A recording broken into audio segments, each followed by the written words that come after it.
wanting to excel in all of the skills and settling for nothing less than an outstanding performance. If you're willing to be the best in your field, if you're willing to demand of yourself excellence in skills, to be the best that you can possibly be, in the training, do the best you possibly can. In doing a workshop, do the best you possibly can. Developing the skills of using your personality, developing the skills of language, developing the skills of influence, developing the skills of organizing, expertise, excellence in skills. Here was the next one on my list, making a powerful contribution to you, the variable, and that is preparation. Well prepared. And preparation, of course, involves a whole lot of things. A big share of our life is preparing, getting ready.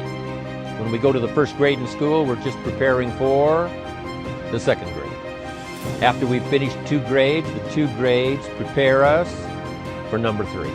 Sometimes it seems like a long, excruciating time. And the time will just seem like it'll never come when we can finally have the performance that we really want.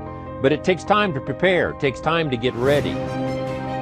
And the decisions you make in the preparation time, those are the decisions that last for a lifetime.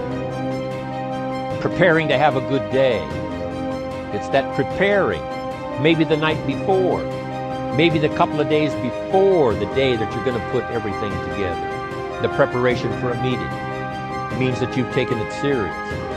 The preparation for doing a workshop means you're serious about the workshop. You want to make the best contribution. That kind of preparation is important. But here's preparation that's very vital, and that is to prepare yourself for success. Life seemingly does not wish to waste success on the unprepared.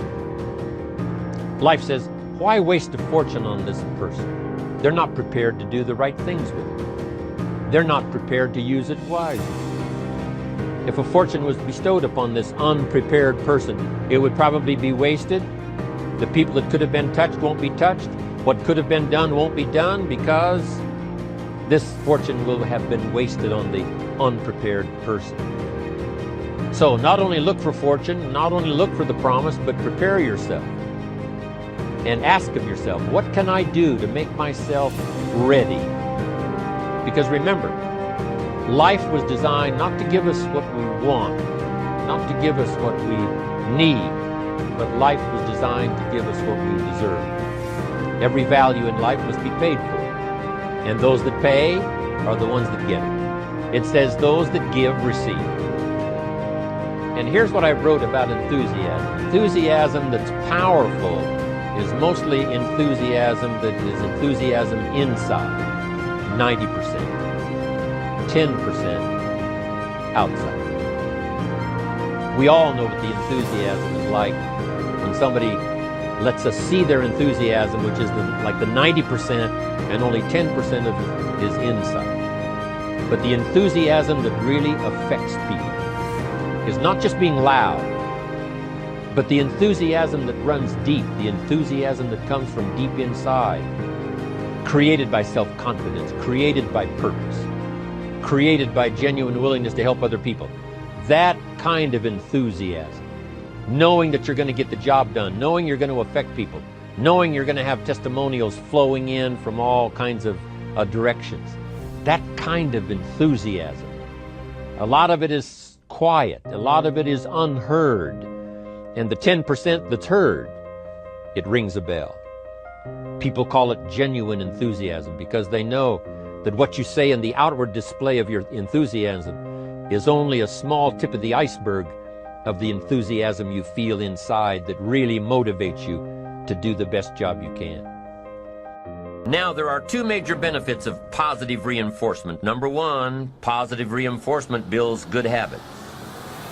If what you are doing, the habits you've gotten into, are building your ambition and increasing your success, keep doing them. Your success is reaffirming that these habits are good. Your success tells you that you need to keep doing what you are doing. By reviewing these habits that bring on success, You reinforce them, give them sticking power. Now here's the other side. By reviewing your habits, what you do every day, by reviewing your habits, you may find out that some of them are inhibiting your success. You may find out that what you're doing every day is bad for you. Or you may realize that you've gotten out of some very good habits. Somebody says, well, I've just gotten out of the habit of taking my daily walk around the block. Well, I guess you'll just have to get in the habit of being sick down the road. Somebody says, well, I used to read the books all the time. I've just gotten out of the habit. Then change it. Go back into your disciplines. If you've just gotten out of the habit, just get back into the habit. It's called discipline. If it doesn't work, don't do it any longer. You can keep your fingers crossed if you want to and hope that it'll all straighten out. You can wish for the wind not to blow quite as severely, to change in your favor, but we call that naive at best. If the habits that you've gotten into aren't serving you, change them. You can't keep doing this any longer. Don't wish for a better wind. The key is to wish for the wisdom to set a better sail. Utilize whatever wind that blows to take you where you want to go. That is the philosophy I picked up at age 25, and it revolutionized my whole life. And here's what I found. I found it was easy. I became a millionaire when I was 31, and I found it was easy. Now here's my definition of easy. It was something I could do. I figure if it's something you can do, it's easy.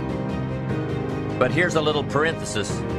I worked hard at it. I made sure my disciplines were in line. I made sure my habits were good. I made sure I did all that I could. I found something that I could do, but I worked hard at it. I got up early, stayed up late, and worked hard from age 25 to 31. But what I did was easy, meaning it was something I could do. Well, you say, Mr. Rohn, if it was so easy, how come during those 6 years, all those other people around you didn't get rich? Here's why. It's easy not to. How else would you describe it? That's it. It's easy to keep doing the things that don't work. It's easy to keep bad habits. It's easy not to develop the disciplines. It's easy not to. So how come I got rich and they didn't? Here's a philosophical phrase. The things that are easy to do are also easy not to do. That's the difference between success and failure, between daydreams and ambitions. Here's the key formula for success. A few disciplines practiced every day. And those disciplines have to be well thought out. What should you spend your time doing? Don't waste your time on things that aren't going to matter. But a few simple disciplines can change your whole economic future. Future with your family, future with your business, future with your enterprise, your sales career, your management career. A few simple disciplines, a few simple habits, good habits, repeated every day. Now here's the formula for failure.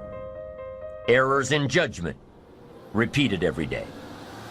All you've got to do is to have a few errors in your judgment and repeat them every day. I'm telling you, they'll spin out of control in 10 years. You'll end up driving what you don't want to drive, wearing what you don't want to wear, living where you don't want to live, earning what you don't want to earn. A few errors every day, bad habits every day, it's disastrous. Now here's why it's easy to repeat an error in judgment. Because failure doesn't fall at the end of the first day. Bad habits don't show their horrible results at the end of the first day, or the first week, or the first month. It's easy to get faked out. If disaster fell on us at the end of the first week, we'd change our philosophy. But it's so subtle. Errors in judgment, bad habits.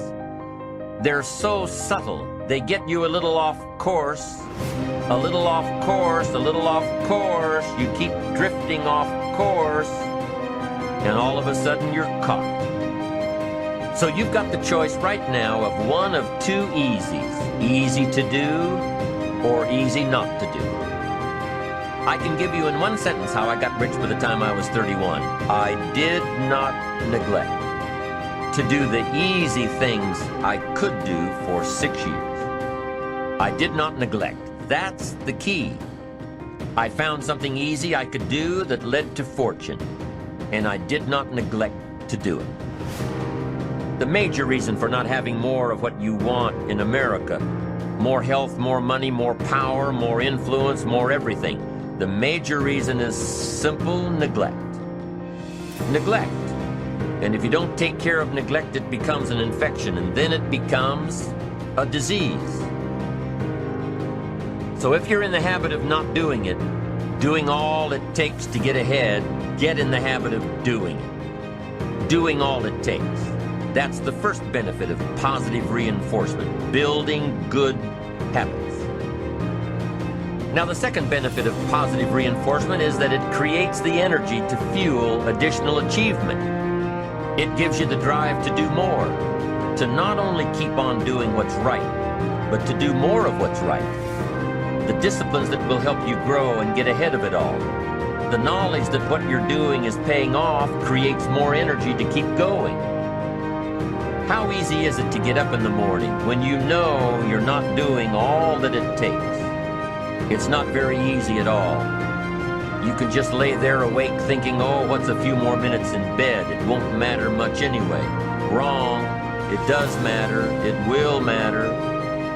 Now, how easy is it to get up in the morning when you're pouring it on, doing the best you can, anxious to get going, make progress toward your dreams?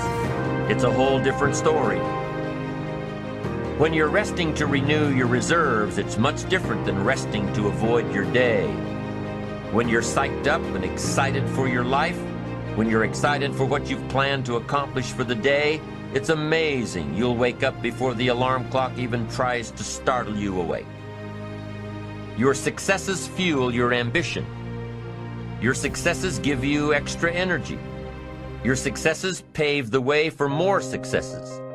It's the snowball effect. With one success, you're excited to meet another, and another, and another.